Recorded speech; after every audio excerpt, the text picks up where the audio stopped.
Hello and welcome back to Transfer Review on Euro Football Daily, the show where we take a closer look at the best and maybe some of the worst bits of transfer news doing the rounds right now. Joining this week is Mikey McCubbin. Mikey, how are you doing? Yeah, not too bad, thanks Henry, not too bad. Just been out for a brisk winter walk before it's got dark, so feeling quite refreshed. First time I've left the house in about 2 days. Yeah, all good. How about you? Yeah, I love that. I basically hug my radiator all day as I sort of try and work my way through the turgid world of football. So yeah, I'm impressed that you've got out and about. Anyway, before we take a quick look, because when I was researching for this show, there are so many interesting stories this week. I thought I just want to get a one-word answer from you on some of these potential moves that I've heard and see what you think. All right, first up, Dean Henderson to Ajax, good or bad? I think really good. I think, yeah, for Dean Henderson, that's a great move. Personally, I think that'd be great.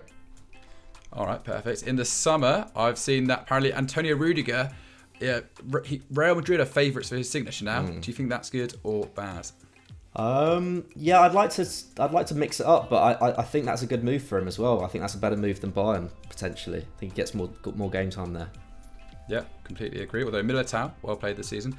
Nathan Ake to West Ham on loan in January. Good or bad? I actually think that's good as well. Actually, Antonio Rudiger to Bayern would be good if they switch to a back three. I think he would get game time then. But if they keep with a back four, then yeah, no. So nice. All right. What about Steven Bergwijn to Ajax? What do you make of that?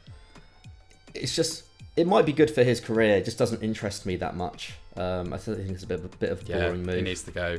If that came true, I'd be happy to see that. And finally, Paulo Dybala to Liverpool. I've read that might happen in the summer. Good or bad? Oof.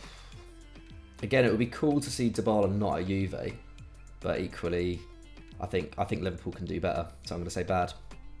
Bad.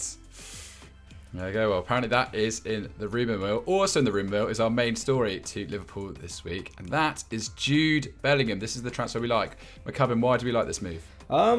Yeah, I mean, Jude Bellingham to anyone really. I think almost any top club would love to have him in their midfield, wouldn't they? Just kind of depends on what kind of price they're willing to pay and when it will happen. But yeah, I mean, the Mirror put out an exclusive report this week saying that they're hoping saying that the Reds are hoping to exploit their Premier League rivals, kind of focus on Erling Braut Haaland, and swoop in for Bellingham next summer. Jurgen Klopp's apparently unphased by the 90 million price tag that's going around, £90 million that is. That would obviously be a club record for them. It would surpass the £75 million they paid for Virgil van Dijk back in 2018, and would really represent like the first real big signing that they've made in that sense since 2018, really. When you look at kind of the expenditure of top clubs in England over the last few years, Liverpool ranked very low. I think they might even have the best net spend in the entire league going back the last few years. It's either them or I can't remember who else it was, but yeah, they've cut costs a lot, and obviously credit to Jurgen Klopp for keeping them so competitive during that time. But obviously there is a sense now at Liverpool that they do need to renew this side. Players, contracts running down, players aging, and the midfield arguably has been one of their weaker points at points this season. It certainly doesn't pick itself in the same way that it used to. So yeah, relevant whether this story has that much, how it has that much credence to it. It's very easy to see why they'd be interested in him, wouldn't they? Bellingham is a real kind of Swiss Army knife of a midfielder, and even at just 18 is already excelling in a number of areas of his game. Obviously slotted pretty much straight into the first team after that £30 million move from Birmingham last year. He made 29 Boulie appearances, 8 starts in Europe. Impressed really well, particularly in the Champions League knockout stages, didn't he? Yeah.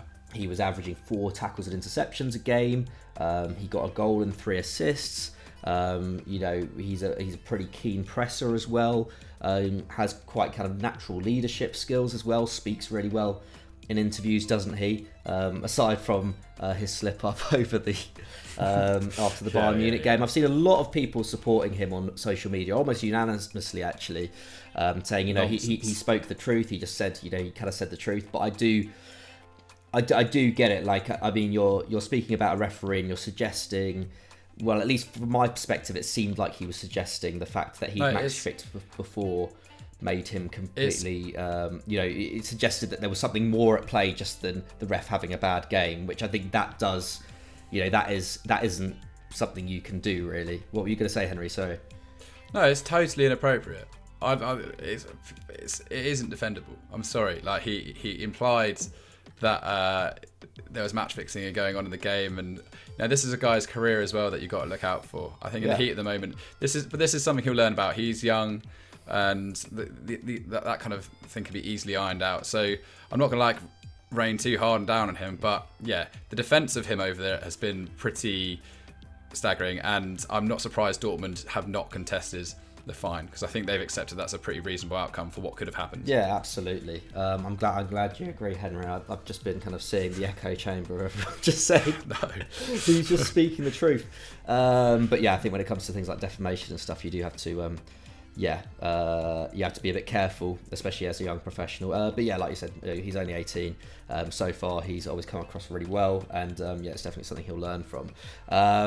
But yeah, I mean, he really is. He's just one of the best box-to-box midfielders in Europe right now, and at a Dortmund side that have been pretty wildly inconsistent this season. I know they're on the coattails of Bayern Munich still, but equally, the Bundesliga hasn't necessarily been the most competitive this year, aside from those two clubs. And Jude is very much a shining light in that side, which has a lot of problems still. So I think, I feel like next summer, probably the summer after, really, considering that Haaland will probably be gone next summer, I think probably will be time for him to move on. But Henry, what do you make of this? Do you think do you think he is the man for Liverpool? And do you think they need to spend 90 million on a midfielder, or do you think they could? Do you think there's like other options out there?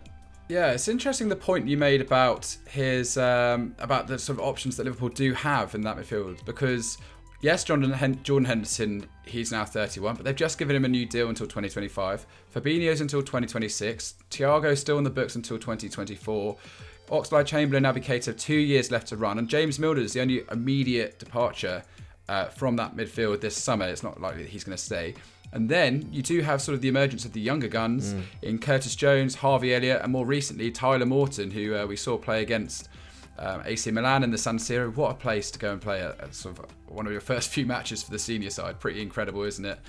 Jurgen Klopp said it was a big pleasure watching him compete. 84% pass accuracy, 3 interceptions, 1 dribble. Not bad against, well, to be fair, a fairly flat AC Milan side. But we've seen Curtis Jones and Harvey Elliott really knocking on the door. If it wasn't for that serious injury to Elliott, I reckon we'd have seen a lot more of him this season. Curtis Jones maybe taking a step back after picking up 29 league and UCL appearances last term. I'm not saying these are all better players than Jude Bellingham. I think certainly the latter half of those names mentioned, Bellingham is quite clearly head and shoulders above them at the moment. But it's not as if there's a burning hole, I would say, in that midfield to for a player like Bellingham at the moment. That said, what he's achieved this season in the bully is mental. Still completing 4 tackles and interceptions per 90. Throwing 2.2 blocks as well. That's 9th most in the Bundesliga. He's drawn more fouls than anyone in the German top flight. He ranks 6th for total pressures and 4th for players dribbled past as well. Now completing 2 dribbles per 90. His goal involvements up top are looking excellent as well. He's already got sort of 4 in the Champions League and 6 in the league from just 2.6 shots and keep passes per 90. So his numbers are pretty stunning. Obviously needs to iron out a few issues, as we previously just mentioned. He's picked up a lot of yellow cards this season, but I think that will come with time, and it does show sort of a tenacious fight to him, which I remember seeing him live at the Euros at Wembley. He's such a big guy for an 18-year-old. He really does have the stature and sort of presence to perform well. So yeah, I'll be interested to see his development from here. Also, I mean, it's worth reminding that Dortmund don't need to sell him at all. He's 20. He's got a contract until 2025. We saw with Sancho that they're not easily bullied into a sale. So, and especially if Erling Haaland does leave this summer, I'd be stunned if that we saw another big departure out of the Signal Iduna Park. I think Bellingham could easily stay at Dortmund for a few more years before looking elsewhere. Anyway, that's our opinion. What do you guys think at home? Should he consider leaving for Liverpool as soon as possible, or should he stay put? Let us know in the comments. And we'll move on to the player we dislike. So I wouldn't necessarily say I dislike this player. I actually quite like this player a lot. But this particular move does seem a little puzzling, Henry. I don't know if you agree. Rafael Leão to Man City. What's going on here? Yeah, I agree. I echo your sentiments. No issue with the player at all. Just can't quite see it at the moment. So this is Sky Italia, who are claiming that City are keeping a close eye on Rafael Leão's contract talks at AC Milan and are, quote, prepared to take advantage of the situation if plans for an extension fall through. So, I mean, what makes it a bit more confusing, he still has a contract until the summer of 2024, so this isn't a particularly urgent matter for Milan to deal with. But that said, Calciomercato claim they're looking to extend that deal until 2026. They want to double his salary to €4 million per year to maybe reward his recent upturn in form. And these are good signs for Leão that he's among the conversation. It's not always been easy for him since joining from Lille in July 2019. I mean, he cost initial €23 million, could rise to €29 million, and it has been a bit hit and miss. He scored 8 and assisted 3 in his final season in France, though in his first 2 campaigns with the Rossoneri, he only found the net 12 times with 7 assists. These aren't quite prolific numbers for a player who plays quite a lot in the final third, doesn't he? And even this season, he's on 4 goals and 1 assist in Serie A. However, his all-round game in the final third is what has made him so impressive, and we've talked about him a bit on Continental Club. He's definitely improved. He's currently running at a career high 3.5 shots per 90. He's completed more carries into the penalty area than any other player in Serie A. Dribble past 39 players, that's also the most as well. We're seeing his passes and sort of work into the penalty area all massively increased on previous seasons, so you can see why he's really catching the eye at the moment, because he's arriving in a lot of these dangerous positions. However, he's still only converting like 1 in 10 of his chances. That's his lowest ever rate, and he only has 2 more goal involvements in Europe. Milan obviously crashing out of the Champions League. 22 years old, a good player, don't get me wrong, one who's recently sort of coming good. I don't think that makes him City material just yet. I haven't seen enough of him to be City material, certainly in comparison to what they've got. I wouldn't want to see him go somewhere where he's going to sit on the bench. I think he'd be much better at somewhere like Milan. McCubbin, what do you think? Yeah, I kind of agree, to be honest. City don't have an outstanding attacking figure this term. I think Bernardo Silva is the only one to have scored more goals than Rafael Leão, which is 4 in the league. Although he's also the only player who's played more minutes than him. Obviously, Pep likes to rotate his side. Obviously, missed out on a centre forward in the summer. Jack Grealish hasn't really been firing at all, has he? Either creatively or on the scoring end of things. We heard from him last week saying that he is finding it a bit of a struggle, not getting the ball as much as he did at Villa, not being able to affect the game quite as much, and having to play in a much more rigid system, or at least having to be a bit more of a cog in the machine rather than being the orchestrator, which makes the idea of them going in for another left-sided attacker even more puzzling. I mean, I know that Raheem Sterling's future is up in the air. I know that obviously Ferrán Torres seems very keen on a move to Barcelona. So if those 2 players were to leave, they do need to bring in reinforcements for sure. But nevertheless, I think a centre forward has to be the priority for them, right? And Leão's attacking numbers, I don't think match up. I know this is in a Milan team that are not anywhere near the level of City, but in Serie A they are one of the better teams. And his goal and assist per 90 rate, or his expected goal and assist per 90 rate, I may add, would only rank him 10th in the City squad. That's 0.38 per 90, which is some way off an elite level, even in in this Milan side, where goals are generally spread around quite a lot, aren't they? Yeah. But yeah, I mean, this is a guy who played a lot of his football at centre forward at Lille, to be fair, and was really impressive. But he hasn't really had a chance there at Milan. We've had players like Zlatan, obviously, when he's fit, is holds down that position. Obviously, Giroud was signed in the summer. When those kind of guys aren't available, Rebic has been the guy kind of playing in a false nine role. And Leão, although he can kind of drift into those positions, generally does play as a wide forward. He got a good assist for Ferrán Torres on the weekend. And he does have a really good ability. I think in 2-3 years time he could be a player, a kind of Man City quality player. But yeah, like you're saying, Henry, it's hard to see him going to City now and not just being a bench warmer, because I just don't think he's quite at that level yet. And yeah, I think if City really want to upgrade this attack, which I think I don't see why they wouldn't want to kind of upgrade it. They have to go out for a lights out centre forward, and they have to spend big. They were willing to spend in the region of 100 million for Harry Kane in the summer. So I don't see why Leão is suddenly the attacker linked with them. You've got players like Dusan Vlahovic, who's got a big price tag on his name. You've got players like Alexander Isak, obviously Haaland as well. I mean, I think Erling Haaland is the kind of player, or at least Man City are the kind of club that I think would really suit Haaland in terms of the project that they've got going on there. I feel like they are one of the more attractive options for him. So yeah, seeing something like this is a little puzzling.